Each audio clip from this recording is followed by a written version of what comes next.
여러분 안녕하세요. 기간조입니다. 이번 영상 응급간호예요. 응급간호가 어디에 포함되어 있는 과목이죠? 기초간호학 35문제. 우리가 국가고시 시험 볼 때요. 1번부터 35번까지가 기초간호학 시험 문제죠. 이 중에서 5문제가 응급간호에서 나오고 있어요. 비중이 굉장히 높잖아요. 기본간호, 실기 쪽으로 빠져서도 나오고요. 기초간호학에서도 나옵니다. 그래서 응급간호 굉장히 중요한 파트고요. 이 자료는요. 기간조 간호조무사 비법서에서 여러분이 항상 핸드폰으로 보실 수 있는 자료예요. 고정 댓글에 링크 달아드릴게요.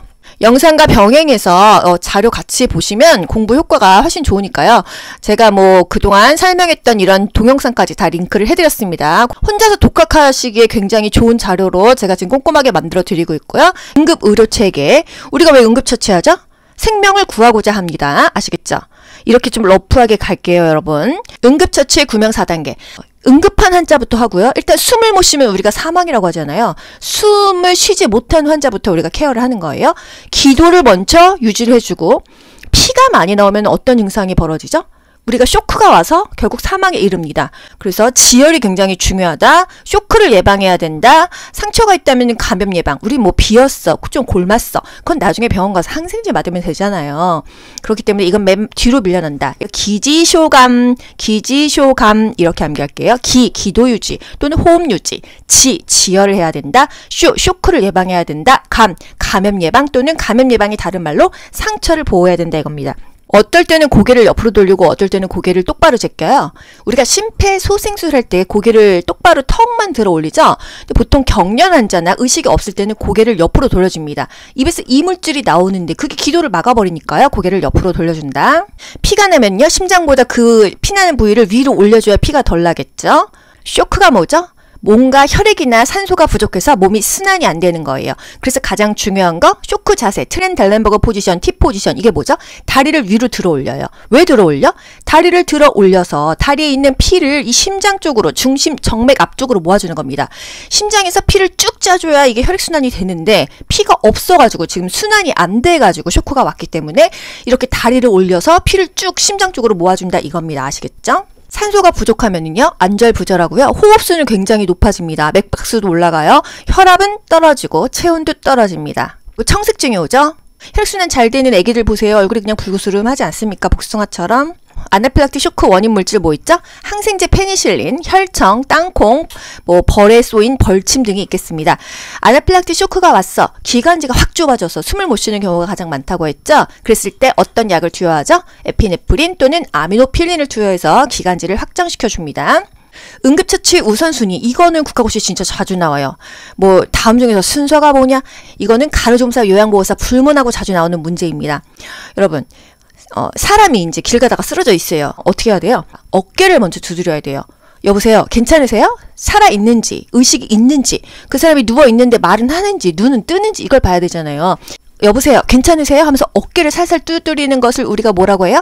언어적 자극이라고 해요. 언어적 자극이란 말이 어렵지만 말로 일단 물어본다는 겁니다. 아시겠죠? 그리고 나서 어떻게 해요? 반도각의 인상.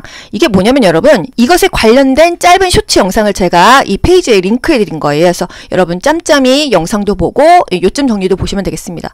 혼자 공부하기 너무 좋게 만들어 놨어요. 반도각의 인상, 반응을 확인합니다. 여보세요? 괜찮으세요? 언어적으로 사정한다. 이렇게 말이 나와도 아셔야 됩니다. 도움을 요청하는 거예요. 거기 노란 티 입으신 분 119에 신고 좀 해주세요. 거기 청바지 입으신 분 자동 심장 충격기 좀 가져다 주세요. 왜 이렇게 구체적으로 말합니까? 거기 좀 신고해 주세요. 그러면은요, 사람이 10명 있어도 누군가가 하겠지. 아무도 안 해요. 그 다음에 가슴 압박 기도유지 인공호흡을 하고 상태 확인을 한다. 반도각의 인상, 반응을 확인하죠. 도움을 요청합니다. 가슴 압박, 기도유지, 인공호흡, 그리고 마지막에 상태를 확인한다. 우리 왜 심폐소생술인지 아세요?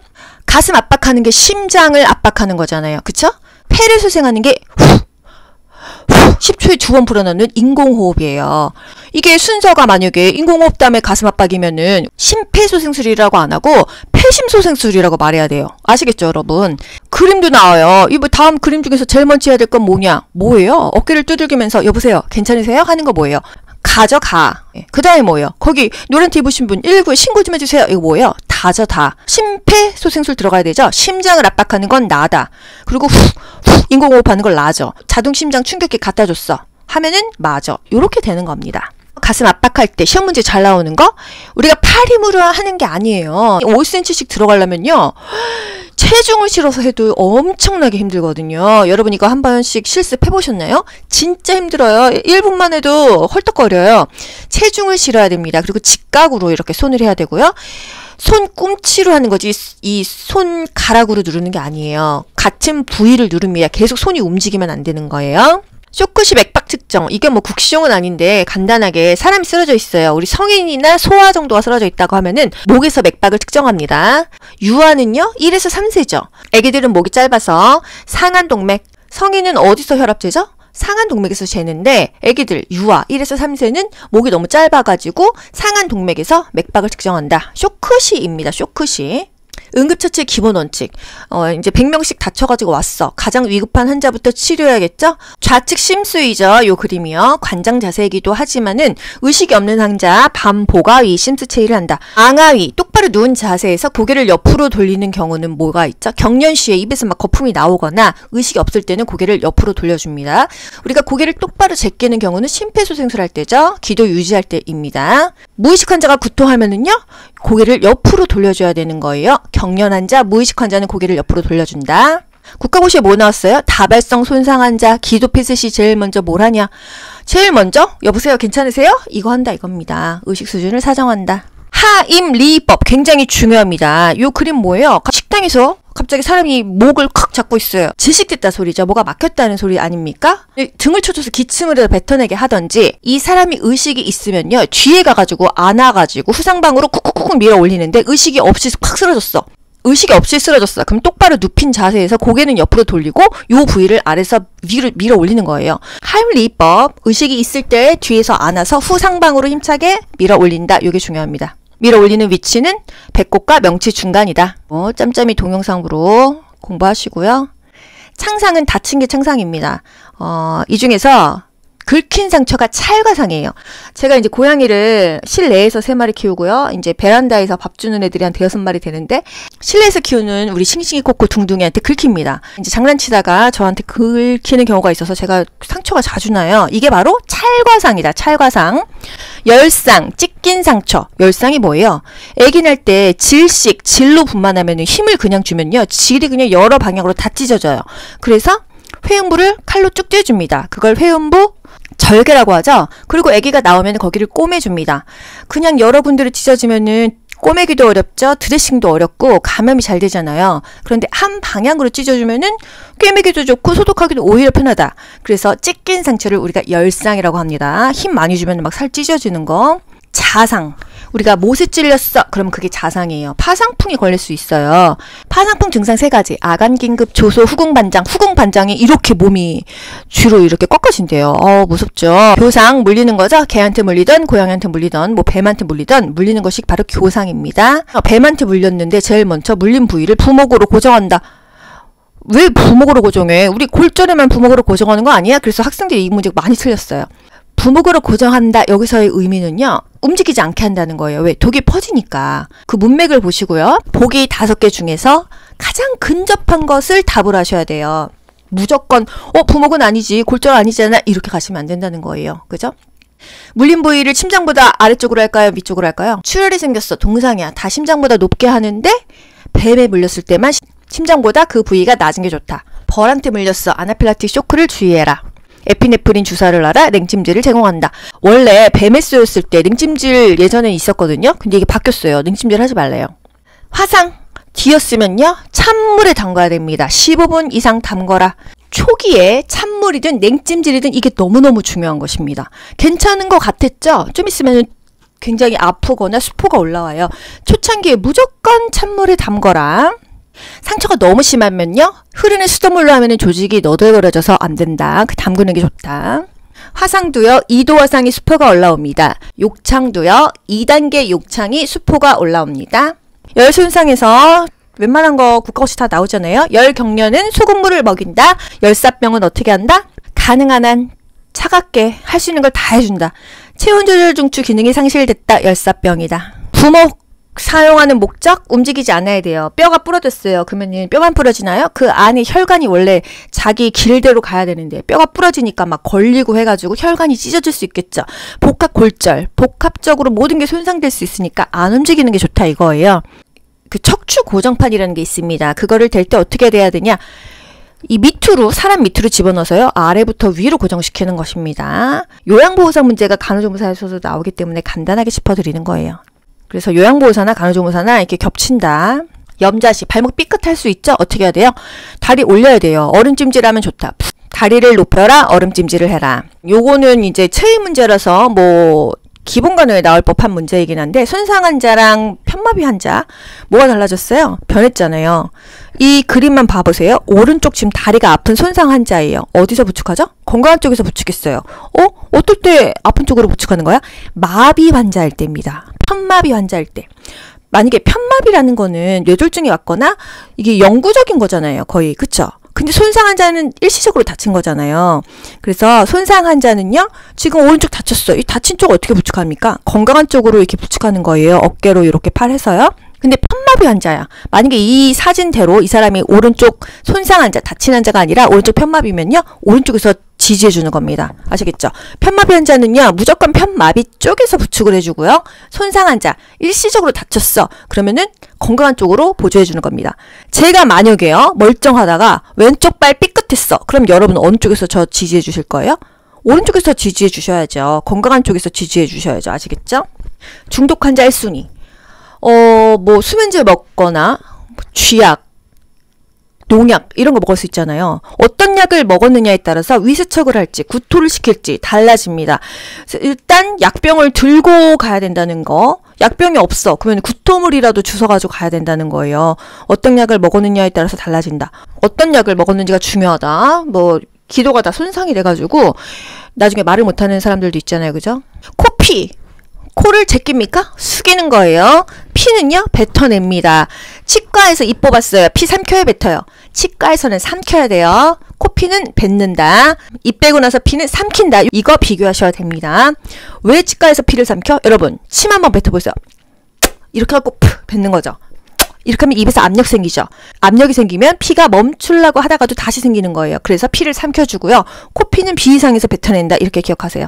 혹시 그 넷플릭스에서 전도연 나오는 거 1타 스캔들인가? 정경호 나오고 그거 보셨어요? 거기서 그 여자애가 그 딸내미가 혜이가 코피가 나는데 애들 다 멍청하게 뒤로 이렇게 제껴주거든요. 근데 국가대표 뭐 운동하던 남자애가 와서 그렇게 하는 거 아니야 하면서 애들 손을 딱 치우면서 고개를 딱 숙이게 시켜줍니다. 저는 그걸 보면서 느꼈어요. 배우는 아이구나. 여러분 드라마 보실 때 멍하니 보시지 마시고 우리가 배운 거랑 이렇게 연결을 하세요. 그래서 의학 드라마 보면은요 거기서 우리가 아는 얘기 많이 나옵니다. 재밌어요. 알고 보면은요. 또 공부할 때 그런 맛이라도 있어야지 맨날 괴롭게 공부하면은 안 되겠죠? 자동 심장 충격기가 맨날 위치가 어디냐, 순서가 뭐냐 뭐 이런 거 물어봤었는데 어떤 거 나왔는지 아세요? 최근에 이제 하다가 흉벽으로 전기를 방출시켜 심실세동을 정상 리듬으로 회복시킬 수 있는 응급처치. 여러분 국가고시가요? 합격을 시키려고 내는 문제일까요? 이걸 떨어뜨리려고 내는 문제일까요? 정확하게 적어도 1, 20%는 떨어뜨려야 되기 때문에 이런 문제 내는 겁니다. 아시겠죠? 흉벽으로. 이게 심장벽이라는 소리겠죠? 전기를 줘가지고서는 이 세동을 리듬으로 회복시킨다. 한마디로 충격 줘갖고 심장 되살린다. 이런 얘기입니다. 이런 것도 나왔었다. 한번 알고 넘어가세요. 자동 심장 충격기 사용 방법 순서 많이 나오거든요. 항상 전자기기는 전원을 먼저 킨다. 그 다음에 패드를 부착합니다. 어디다? 오른쪽, 왼쪽. 환자의 오른쪽, 왼쪽. 우리 눈에만 왼쪽, 오른쪽이에요. 자동차 보조석에 탔어요. 안전벨트 어떻게 매죠? 요 순서입니다. 요거 기억하세요. 요 순서. 그쵸? 위에서 아래로 떨어지잖아요. 그죠? 패드 부착했어. 그 다음에 심장 리듬을 분석합니다. 누구의 심장? 쓰러져 있는 사람의 심장 리듬을 분석해야 되는데 사람들이 와서 막 주물러주고 있었어요. 그러면 이 사람 손, 저 사람 손, 다른 사람 리듬이 다 분석될 거 아니에요. 그래서 모두 물러나세요 하고 아무도 만지지 마세요 하고 나서 분석하는 게 바로 심장 리듬 분석이다. 그래서 맨날 국가고시 나오는 포인트 뭐예요?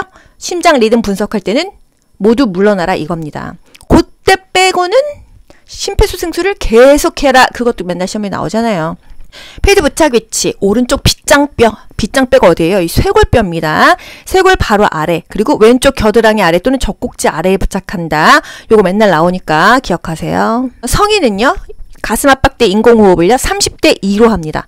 자동 심장 충격기, 심장 리듬 분석 중에는 가슴 압박을 중단한다. 만지면 안 되니까요. 근데 이런 문제가 한번 나왔었어요. 자동 심장 충격기의 쇼크 버튼을 눌러야 하는 시점은 이거 어렵지 않습니까? 에너지 충전이 완료된 후래요.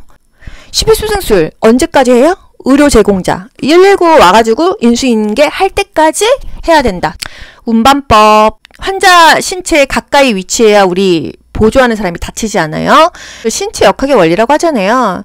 다 연결이 돼요. 과목별로. 어떻게 해요? 허리는 펴고 무릎은 굽히면서 일어나면은 힘이 조금만 써도 효과적으로 쓴다. 미스코리아 자세 아니겠어요? 여러분 안녕하세요. 이렇게 무릎 구부리면서 허리 펴면서 손 흔들잖아요. 그게 바로 신체 역학의 원리다. 쇼크 환자 응급처치. 쇼크는요, 이 트램델렌버그 포지션. 이 문제가 거의 뭐 2번에 1번은 나오잖아요. 소화기 사용법. 이거는 요양보호사 국가고시에 나왔던 문제인데요. 요즘에 문제가 섞어서 나오니까 상식적으로 안전피 뽑고 쏘는 거는 여러분 알겠죠? 첫 번째, 네 번째 그림인 건. 중간에 전 이걸 몰랐었거든요. 노즐을 먼저 잡고 나서 손잡이를 움켜주래요. 아시겠죠? 실제로 불이 났을 때도 이렇게 하셔야 돼요. 안전피 뽑고 그쪽으로 조준을 한 다음에 손잡이 쥐고 쏘는데 물총처럼 쏘는 게 아니고요. 빗자루질하듯이 지그재그로 가래요. 화재는 굉장히 중요합니다. 불이 났어요. 그럼 연기 때문에 사실 앞에 안 보이거든요. 어떻게 해야 돼요? 젖은 손으로 코와 입을, 호흡기를 막고 낮은 자세로 대피를 하는데 벽을 잡고 갑니다. 한쪽 손으로만 쭉 나가야 돼요. 이게 왼쪽 오른쪽 잡으면요, 나갔다가 들어갔다 길을 잃어버린다 이 얘기입니다. 아시겠죠? 젖은 수건으로 코와 입을 막고 낮은 자세로 한쪽 손을 잡고 쭉 나간다. 엘리베이터 타요? 엘리베이터 하다가 전기 끊기면 뚝 떨어지니까 계단으로 나간다. 바람이 불어오는 쪽에서 구조를 기다리는 거예요. 그리고 소화기는 어느 쪽으로 쏴요? 바람이 불어오는 쪽을 등지고 소화기를 쏩니다. 왜? 여러분, 예를 들어서요. 여러분이 선풍기를 틀었어요. 그럼 얼굴에 막 그 바람이 오죠? 선풍기를 향해서 소화기 쏴보세요. 그 소화기 분말 누구한테 와요? 내 얼굴에 다 오겠죠. 그래서 바람이 불어오는 쪽에서 쏘는 게 아니라 소화기는 바람이 불어오는 쪽을 내가 등을 쥐고 반대쪽으로 쏴야겠죠. 그 말이에요. 아시겠죠? 그래야 이 바람의 방향에 의해서 소화기가 오히려 더 멀리 나가는 효과가 있잖아요. 그래서 바람이 불어오는 쪽에서 구조를 기다리시고요. 소화기는 바람이 불어오는 쪽을 등지고 쏘셔야 됩니다. 아시겠죠? 누워있으면은 압력을 많이 받는 부위가 어디예요? 여기 엉덩이, 여기 날개뼈, 뒤통수까지 욕창이 온대요. 팔꿈치, 발꿈치. 아예 못 움직이는 부동 환자는 정말 그렇겠네요. 옆으로 누웠을 때는 요거 어깨, 뭐 대전자 뭐 이렇다는 거. 이게 과목이 이 과목에서 꼭 뭐 나온다 안 나온다가 아니라 이렇게 다 연결되어 있어요. 그래서 여러분 응급간호는 일단 중요한데 할 게 많았지만은 이 정도만 할게요. 요 정도만 아셔도 5문제 중에서 최소 3, 4개는 맞는다. 여러분 수고 많이 하셨습니다. 좋아요 누르면 합격. 여러분 모두 합격. 가자. 안녕. 좋아요 눌러주세요.